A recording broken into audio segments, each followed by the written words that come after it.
उस वक्त में जब अंग्रेजों का जो अत्याचार था वो चरम पे था और कोई किसी ने सोचा भी नहीं था कि अंग्रेजों को देश से भगाना है, उस तरीके का आंदोलन भी शुरू नहीं हुआ था। आदिवासी समाज से एक योद्धा सामने आया और उसने अंग्रेजों के खिलाफ उलगुलान छेड़ दिया, युद्ध छेड़ दिया। उस योद्धा का नाम था तिलका मांझी। मैं हूं अशोक दास, आप देख रहे हैं दलित दस्तक, और अगर आपने अब तक हमारे चैनल को सब्सक्राइब नहीं किया है तो सब्सक्राइब कर लीजिए।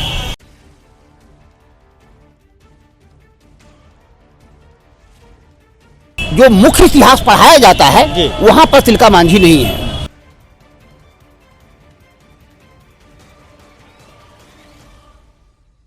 आज बात तिलका मांझी की। मैं हूं भागलपुर में और जिस जगह मैं खड़ा हूं ये वो जगह है जहां पे तिलका मांझी को फांसी दी गई थी।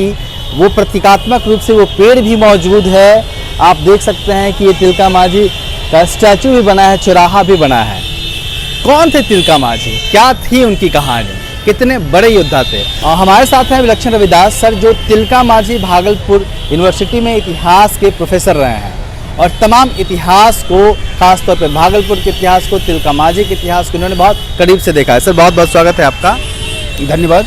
जिस फरवरी महीने में हम एक तारीख में बात कर रहे हैं और वही जगह है जहाँ पे तिलका मांझी को फांसी दी गई थी। तिलका मांझी को आप कैसे देखते हैं, उनके योगदान को, उनका जो पूरा स्वतंत्रता आंदोलन में जो उनका योगदान रहा? तिलका मांझी हमारे मूल निवासी बहुजन समाज के महानायक हैं और वे प्रथम स्वतंत्रता सेनानी हैं भारत के स्वतंत्रता संग्राम के। अंग्रेजी राज की स्थापना बक्सर युद्ध के बाद हुआ। 1765 में इलाहाबाद की संधि हुई। उसके फलस्वरूप अंग्रेजों को बंगाल, बिहार, उड़ीसा का राजस्व वसूलने का अधिकार प्राप्त हुआ और शासन प्रशासन यहाँ के जो नवाब थे, बंगाल के नवाब, उनके जिम्मे सौंप दिया गया और तब से शुरू हुआ शोषण का जाल। हमारे महानायक शहीद तिलका मांझी का जन्म 11 फरवरी 1750 को हुआ। उस समय तो बाल्यावस्था में थे, किशोरावस्था में थे। 1765 में अंग्रेजों ने यहाँ पर कृषि नीति में राजस्व वसूलने के लिए 8 लाख पाउंड बंगाल, बिहार, उड़ीसा से उन्होंने वसूला। यही राशि 1772-73 में बढ़ा करके 14 लाख कर दिया गया। 14 लाख पाउंड, वह 23 लाख पाउंड कर दिया गया और 75-76 में वो बढ़ करके 28 लाख पाउंड हो गया। कृषि नीति में उन्होंने परिवर्तन लाया कि अब तक जो किसान जमीन जोत रहे थे और अपना मालगुजारी दे रहे थे, उसके जगह पर उन्होंने ठेकेदारी व्यवस्था लाई, जिसमें पहले 1 वर्ष तक 1772 के बाद उन्होंने 5 साल के लिए ठेके की व्यवस्था दिया जमींदार को और फिर 75-76 में इसको 10 साल कर दिया गया। 10 साल करने के बाद 1772 से ही यहाँ पहाड़िया विद्रोह शुरू हो गया। इस पूरे क्षेत्र में, राजमहल भागलपुर के क्षेत्र में पहाड़िया विद्रोह 1770-72 में शुरू हो गया और वो शुरू होते हुए 76-78 तक चलता रहा। पहाड़िया विद्रोह शांत नहीं हो रहा था, इसके लिए हिल कॉर्पस की स्थापना की। उस समय गवर्नर जनरल वारेन हेस्टिंग्स थे यहाँ के। उन्होंने हिल कॉर्पस, जिसमें 800 पहाड़िया सैनिकों को और अपने सैनिकों को भर्ती किया। उन्होंने ये नीतियाँ अपनाई कि पहाड़िया को सेना में भर्ती करना है और पहाड़िया के विरुद्ध लड़ाना है। और दूसरी नीति ये बनाई कि पहाड़िया लोगों को धन का प्रलोभन दे करके, अन्न का प्रलोभन दे के, कपड़े का प्रलोभन दे करके, पैसे का प्रलोभन दे करके उसको अपनी तरफ मिलाया जाए। इसलिए उन्होंने मांझी जो व्यवस्था थी उन लोगों का, पहाड़िया में भी और संथालों में भी, उन मांझी लोगों को मिलाना शुरू किया। मांझी का मतलब है उस जनजाति का प्रधान। सरदार हाँ, सरदार होते थे, गांव का प्रधान होते थे और उसको मांझी कहा जाता था। दलित दस्तक फिर से आ गया है लेकर अपना बहुजन कैलेंडर, 2023 का बहुजन कैलेंडर। इस बार के कैलेंडर में होगा बहुत कुछ खास। जानिए उन बहुजन स्थलों के बारे में जो महत्वपूर्ण हैं। बुकिंग करने के लिए दिए गए नंबर पर संपर्क करें या व्हाट्सएप करें। ऐसी ही स्थिति में तिलका मांझी हमारे महानायक युवा होते हैं और इस नीति के खिलाफ जो लोग नहीं मान रहे थे उनके खिलाफ दमन उत्पीड़न कर रहा था। तिलका मांझी नहीं कुछ और था। तिलका मांझी का चूंकि एक शाब्दिक अर्थ होता है, वो चूंकि मांझी जो सरदार थे और काफ़ी गुस्सैल थे, उग्र थे, इसलिए उनको तिलका मांझी नाम दिया गया। संभवतः जबरा पहाड़िया ऐसा कुछ नाम था। ये बिल्कुल गलत कहा गया है। ओके। 1781 में हिल रेंजर्स की जो स्थापना यहाँ की उन्होंने अंग्रेजों ने, उसमें उस समय तक हमारे भागलपुर जिला में 1779 में कलेक्टर आ चुके थे अगस्टस क्लीवलैंड। क्लीवलैंड ने यहाँ पर वारेन हेस्टिंग्स से बात करके उन्होंने यहाँ हिल रेंजर्स की स्थापना की, जिसमें 1300 पहाड़िया सैनिकों को भर्ती का अभियान चलाया उन्होंने। 1781 में हिल रेंजर्स की स्थापना हुई और उसका सेनापति जबरा पहाड़िया को बनाया गया था। जबरा पहाड़िया अलग अलग शख्स हैं। दोनों अलग अलग शख्स है। और यहाँ पर एक इतिहासकार है, मैं नाम नहीं लूँगा, उन्होंने गलत तरीके से, वो एक्चुअली साहित्यकार हैं, इतिहासकार तो है नहीं, उन्होंने गलत तरीके से जबरा पहाड़िया को ही तिलका मांझी घोषित कर दिया है, जो बिल्कुल ही ऐतिहासिक तथ्य के तौर पर गलत है। दूसरी बात कि तिलका मांझी नाम से प्रसिद्ध होना और जबरा पहाड़िया तिलका मांझी के नाम से प्रसिद्ध हुआ, दरअसल शाब्दिक अर्थ भी जो है वो तिलका का कुछ भी अर्थ हो सकता है ना, अर्थ हो सकता है। लेकिन जो व्यक्ति जिनके पिता सुंदरा मुर्मू थे, जिनकी माता सोमी थी, है ना, उनको इस तरह से इतिहास में गड़बड़ी करना, ये दरअसल लगातार कोशिशें जारी रही है। ये तमाम चीजें जो तिलका मांझी उस वक्त कर रहे थे जब मंगल पांडे का नाम भी किसी ने नहीं सुना था, तकरीबन 70 साल पहले ये आंदोलन कर रहे थे। लेकिन भारतीय इतिहास में तिलका मांझी को क्या वो जगह मिल पाई जिसके वो हकदार थे?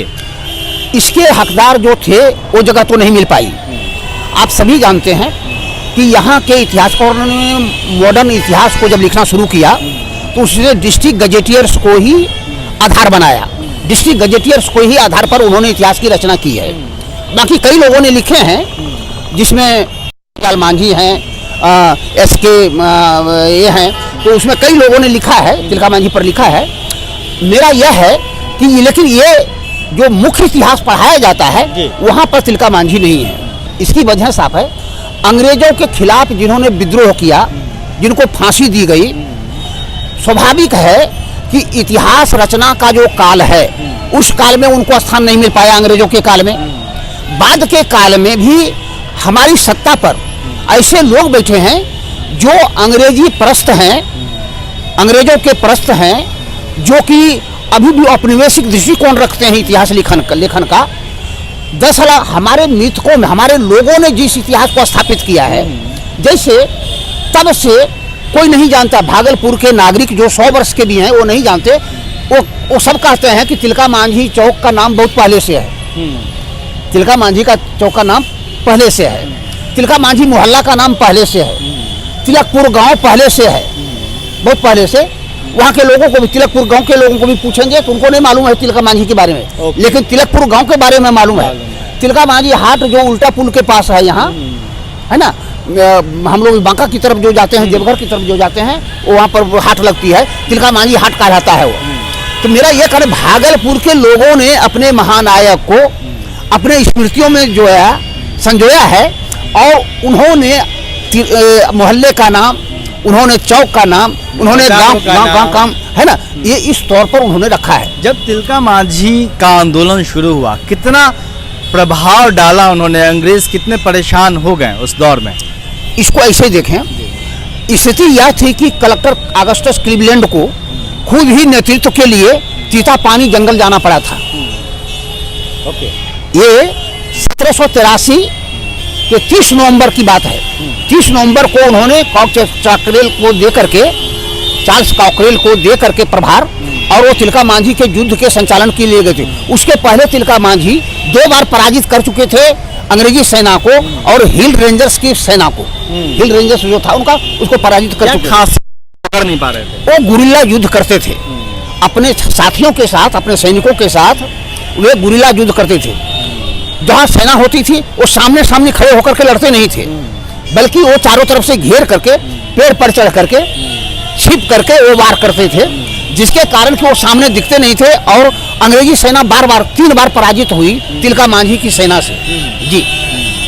तो तिलका मांझी का जो एक इतिहास है, तिलका मांझी का जो प्रभाव है वो जैसे उनको ये संभवतः यही वो जगह है जहाँ पे उनको फांसी दी गई थी ना? यही वहाँ हुआ तिलकपुर जो गांव है, उस जंगल से, तिलकपुर जगह से ही जहाँ तिलका मांझी को घायल किया गया था और वहाँ से घसीट करके यहाँ लाया गया और यहाँ बरगद का जो पेड़ था उसमें उनको लटका दिया गया। पेड़ यही, ये पेड़ प्रतीकात्मक है? ये प्रतीकात्मक है और ये शहीद स्थल यही है। शहीद स्थल यही है। और यहाँ पे उस समय शायद तमाम अधिकारियों के बंगले भी हुआ करते थे? अधिकारियों के बंगले यहाँ नहीं थे, अधिकारियों के बंगले उधर हैं, उधर थे। और वो जो टीला कोठी है भागलपुर का, भागलपुर यूनिवर्सिटी कैंपस में, वहाँ पर उनका ऑफिस था। जी। तो स्वतंत्रता आंदोलन में जिस तरीके से तमाम लोगों का जिक्र किया जाता है, लोगों को भगत सिंह का नाम याद है, लोगों को चंद्रशेखर आज़ाद का नाम याद है, मंगल पांडे को हीरो बना दिया गया, तिलका मांझी क्यों बिसर गए? आप ये जानते हैं इस देश में 3500 वर्षों से इतिहास पर, संस्कृति पर, लेखन पर, शिक्षा पर अधिकार रहा है। यहाँ के जो मूल निवासी हैं, आदिवासी हैं, यहाँ के जो अनुसूचित जाति के लोग जिनको दलित कहा जाता है, पिछड़े वर्ग के बारे में इतिहास लेखन में उनको बहुत कम स्थान मिला है। मैं इतनी बात कहना चाहूँगा, स्वयं भगवान बिरसा के बारे में देखें आप जी, स्वयं सिंधु कांधु चांद भैरव के बारे में देखें आप, है ना? सभी को हमारे इतिहासकारों ने केवल विद्रोही बताया, तेरा कहा गया, है ना? वैसे ही जैसे आज के नक्सली लोगों को भी कहा जाता है ना, कि वो सरकार विरोधी है, वो जन विरोधी है, वो ढेर सारी बातें करते थे। तो ऐसे लोग, उनको देशद्रोही, कानून विरोधी माना गया, उसके विद्रोह के रूप में देखा गया और इसलिए उनके इतिहास को, उनके महत्व को इन्होंने रेखांकित करना उचित नहीं समझा।